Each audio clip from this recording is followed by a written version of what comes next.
आज हम इस वीडियो में कर रहे हैं 7th नंबर एग्जाम्पल। तो देखो इसमें क्या गिवन है कि give geometrical meaning of the solution of the following differential equation. Geometrical mean हमें बताना है। D y by d x is equals to m given है और d y by d x is equals to में minus में y by x given है। तो हमारे पास हम क्या करेंगे, सॉल्यूशन में दोबारा लिखेंगे the given differential equation is, first part को सॉल्व करेंगे तो क्या है d y by d x is equals to में एम। अब देखो जब हम यहाँ पर इसको कैसे लिख सकते हैं, d Y is equals to में इस तरह मल्टीप्लीकेशन करेंगे तो एम डी एक्स हो जाएगा। अब हम इसका इंटीग्रेट करेंगे तो डेरिवेटिव से इंटीग्रेशन कैंसिल हो जाएगा, वाई बचेगा, यहाँ पर एम एक्स बचेगा। क्योंकि देखो यहाँ पर जब हम इसका इंटीग्रेशन करेंगे विद रिस्पेक्ट इंटीग्रेशन करेंगे तो एम डी एक्स का क्या बन जाएगा, m हमारे पास कांस्टेंट है तो m का विद रिस्पेक्ट टू x है तो कांस्टेंट के साथ वेरिएबल आ जाता है, इंटीग्रेशन करते हैं तब mx हो जाएगा, प्लस में कांस्टेंट आता है c। तो हमारे पास ये m y is equals to क्या हो गया, mx प्लस में c। आपने देखा होगा 11th क्लास में आपके पास ये स्लोप इंटरसेप्ट फॉर्म होती है, y is equals to mx plus में c। अगर आप देखो यहाँ पर where c is a constant of integration which can be take any constant value, हम कोई भी कॉन्स्टेंट वैल्यू लेते हैं तो thus the equation y is equals to में M X plus C represent a family of straight line, क्योंकि straight line ही बनेगी y इज इक्वल्स टू में। अगर हम यहाँ पर x की कोई वैल्यू रखें तो आपके पास y की कोई ना कोई वैल्यू आएगी, अगर फिर अनदर वैल्यू रखें, इस तरह से आपके पास जो है वो स्ट्रेट लाइंस हैं वो बनती रहेंगी हर वैल्यू के लिए, यानी कि जो सारी लाइन है वो आपकी क्या रहेंगी, y इज इक्वल्स टू में एम एक्स प्लस में c। अब यहाँ पर ये आप वर्डिंग लिख देना कि slope of which line is m and c is the intercept of y axis which whose values is different for different line, या डिफरेंट लाइन के लिए डिफरेंट वैल्यूज होंगी आपके, और ये आपकी जो फॉर्म है वो क्या होती है, स्लोप इंटरसेप्ट फॉर्म होती है। सेकंड में आपके पास ये इंटीग्रेशन, ये डिफरेंशियल इक्वेशन थी। अब आप यहाँ पर क्या करोगे, डी वाई के अपोन में वाई लिया और ये डी एक्स उस साइड लेके जाओगे, आर पार करोगे तो इन दोनों को, तो डी एक्स अपोन में एक्स बन जाएगा और ये अपोन में वाई आ जाएगा। ठीक है, इन वेरिएबल सेपरेशन फॉर्म किया है यहाँ पर, तो डी वाई बाई वाई हो जाएगा इक्वल्स टू माइनस में डी एक्स अपॉन एक्स हो जाएगा, इस साइड लेके आए प्लस का इक्वल्स टू जीरो, इंटीग्रेट करोगे तो वन बाई एक्स का इंटीग्रेशन करोगे तो यहाँ पर क्या बन जाएगा, इसका log x बन जाएगा और ये क्या बन जाएगा, log y इक्वल्स टू में हमारे पास कांस्टेंट log c आ जाएगा, where log c is constant of integration. Integration में हम कांस्टेंट लेते हैं। अब log m plus log n क्या होगा, log m प्लस n, तो log m plus log n है तो क्या हो जाएगा, log इंटू में m इंटू n, तो एक्स वाई हो जाएगा इक्वल्स टू में log c है, log से log cancel out, x Y is equals to में c। ये आपके पास आंसर आ जाएगा।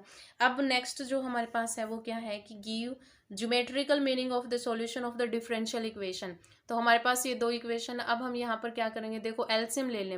मान लो आप यहाँ पर एलसीएम लोगे तो क्या आएगा, डी एक्स इंटू में एच एक्स प्लस में बी वाई प्लस में एफ, वो उस साइड जाएगा तो जीरो बन जाएगा। एलसीएम लेके सोल्व करोगे तो डी वाई के इंटू में ये सारा आ जाएगा फंक्शन, तो डी वाई इंटू में एच एक्स प्लस में बी वाई प्लस में एफ, और प्लस में A x plus H Y plus में जी के इंटू में क्या आ जाएगा, डी एक्स आ जाएगा।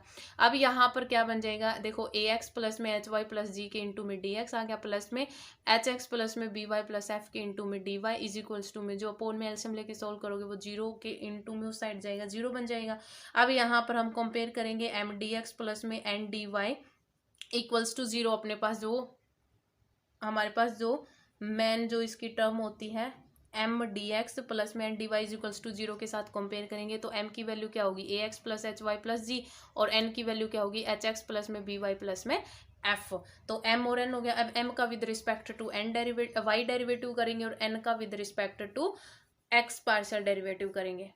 तो यहाँ पर एम और एन की वैल्यू आ गई आपके पास, m का पार्शियल डेरिवेटिव क्या, y के रिस्पेक्ट में, तो y के रिस्पेक्ट में करोगे तो आपके पास x क्या रहेगा, कांस्टेंट रहेगा, h टर्म ये सिर्फ h आ जाएगा, यहाँ पर भी क्या आ जाएगा, h आ जाएगा, दोनों इक्वल आएंगे, दोनों इक्वल इसका मतलब एग्जैक्ट डिफरेंशियल इक्वेशन है। एग्जैक्ट डिफरेंशियल इक्वेशन है तो सॉल्यूशन आपका किस टाइप का होता है कि y constant m dx plus में term in and not containing x dy is equals to में c1 कोई कांस्टेंट होता है। तो यहाँ पर देखो y कांस्टेंट रहेगा, हमारे पास m की वैल्यू क्या है, ए एक्स प्लस में एच वाई प्लस में जी डी एक्स प्लस में यहाँ पर जो n x में जो टर्म नहीं है तो यहाँ पर x में टर्म क्या नहीं है, बी वाई और f, तो B Y plus F D Y is equals to में C1। अब यहाँ पर इसका इंटीग्रेशन करोगे x के रिस्पेक्ट में तो y कांस्टेंट है तो ये कांस्टेंट हो जाएगा, यहाँ पर क्या बनेगा, ए एक्स स्क्वेयर अपॉन में 2 कांस्टेंट है तो वेरिएबल लग जाएगा, x के रिस्पेक्ट है तो एच वाई एक्स हो जाएगा, प्लस में जी एक्स प्लस में यहाँ पर बी वाई स्क्वेयर अपॉन में 2 प्लस में F Y is equals to में C1। अब यहाँ पर देखो आप क्या करोगे, 2 एलसीएम ले लो, एलसीएम लोगे तो 2ax² प्लस में 2hxy हो जाएगा, 2gx बन जाएगा प्लस में by² प्लस में 2fy इक्वल्स टू में 2c1, जो अपोन में 2 एलसीएम लेंगे उस साइड जाएगा मल्टीप्लाई हो जाएगा, ax² प्लस में 2hxy प्लस में by² प्लस में 2gx प्लस में 2fy प्लस में c इक्वल्स टू में 0। ये आपके पास यहाँ पर second degree equation in X and Y hence represents a family of conics जो आपने जो एक मैथ किया था सॉलिड ज्योमेट्री वाला, उसमें आपके पास ये कॉनिक की इक्वेशन बनती है। तो आपका सॉल्यूशन आ गया। आप बस यहाँ पर थोड़ी एज ए नॉलेज लिख सकते हो, आप यहाँ तक भी लिख सकते हो कि which is the solution of the given differential equation, but it is second degree equation in X and Y की सेकेंड डिग्री है और रिप्रेजेंट करती है फैमिली ऑफ कॉनिक्स के। ठीक है, तो ये था आपका एग्जाम्पल। ये एक्सरसाइज 1.1 के जो सारे एग्जाम्पल हैं वो आपके हो जाते हैं यहीं पर क्लियर। अब देखो नेक्स्ट आपके पास क्या रहेगा। नेक्स्ट आपके पास डेफिनेशन आती है इंटीग्रेटिंग फैक्टर की। अब देखो इंटीग्रेटिंग फैक्टर क्या होता है। इंटीग्रेटिंग फैक्टर हाँ वो फैक्टर होता है जो हमारी किसी नॉट एग्जैक्ट डिफरेंशियल इक्वेशन को एग्जैक्ट डिफरेंशियल इक्वेशन में कन्वर्ट कर दे, और जिसकी हेल्प से हमारा वो नॉट एग्जैक्ट डिफरेंशियल इक्वेशन जो कन्वर्ट होगा एग्जैक्ट डिफरेंशियल इक्वेशन में, उसको हम बोलते हैं इंटीग्रेटिंग फैक्टर। क्या है कि if A differential equation is not exact, अगर हमारे पास कोई एग्जैक्ट डिफरेंशियल इक्वेशन नहीं है। एग्जैक्ट डिफरेंशियल इक्वेशन का मतलब क्या है कि हमारे पास डिफरेंशियल इक्वेशन होती है इस टाइप में, जब हम m का पार्शियल डेरिवेटिव करें y के रिस्पेक्ट में और n का पार्शियल डेरिवेटिव करें x के रिस्पेक्ट में, अगर वो दोनों इक्वल नहीं है उसको हम बोलते हैं नॉट एग्जैक्ट डिफरेंशियल। अगर दोनों इक्वल आगे एग्जैक्ट नहीं है इक्वल तो नॉट एग्जैक्ट हो गए। तो इस नॉट एग्जैक्ट डिफरेंशियल इक्वेशन में जब हम m dx plus n dy इस इक्वेशन को किससे मल्टीप्लाई करें कि जब हम पार्शियल डेरिवेटिव जब हम करें का m का y के रिस्पेक्ट में और n का x के रिस्पेक्ट में तो वो वैल्यू इक्वल ला दे, वो जो फैक्टर होगा उसको हम बोलते हैं इंटीग्रेटिंग फैक्टर, और उसको हम डिनोट करते हैं IF से।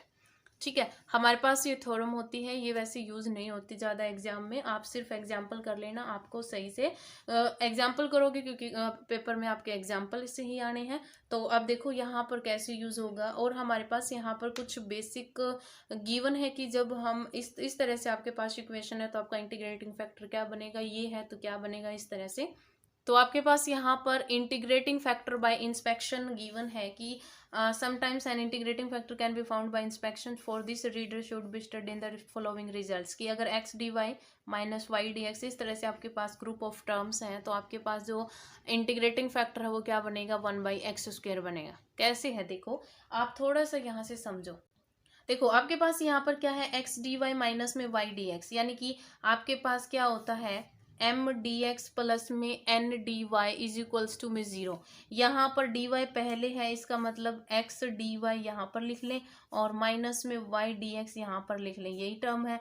तो यहाँ पर m की वैल्यू आपके पास क्या है माइनस में y, ठीक है, और n की वैल्यू क्या है आपके पास x।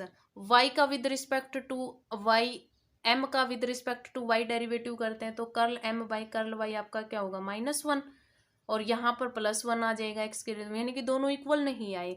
अब हम क्या करें कि अब देखो इंटीग्रेटिंग फैक्टर इसका क्या है 1/x², इससे मल्टीप्लाई करो तो आपके पास यहाँ पर क्या बनेगा 1/x बनेगा, मल्टीप्लाई करोगे तो x² into 1/x x into 1/x² क्या बनेगा 1/x बनेगा, तो 1/x बनेगा dy, यानी कि n की वैल्यू जो है वो आपके पास क्या आ गई, n की जो वैल्यू वो 1/x आ गई, और यहाँ पर क्या बनेगा माइनस में y/x², यानी ये m की वैल्यू आ गई। जब हम इसका y के रिस्पेक्ट डेरिवेटिव करेंगे अब तो क्या बनेगा -1/x², और इसका x के रिस्पेक्ट करेंगे तो यहाँ पर पावर माइनस ऊपर 1 जाएगी, माइनस आगे आ गया, और एक पावर होगी -1 तो x की पावर -2 अपॉन में करेंगे तो x², यानी कि आपके पास क्या बनेगा -1/x² यहाँ बन रहा है, -1/x² यहाँ बन रहा है, यानी कि अब दोनों इक्वल आ गए। इक्वल किसकी वजह से आई है 1/x², जब हमने इसे मल्टीप्लाई किया तो ये जो आपका क्या बन जाएगा इंटीग्रेटिंग फैक्टर, और आपका सॉल्यूशन इस टाइप में एग्जैक्ट डिफरेंशियल इक्वेशन वो आपकी इस टाइप में आ जाएगी, सॉल्यूशन आ जाएगा। ठीक है, यानी कि इस तरह से आप ये सारे हैं वो याद कर लेना,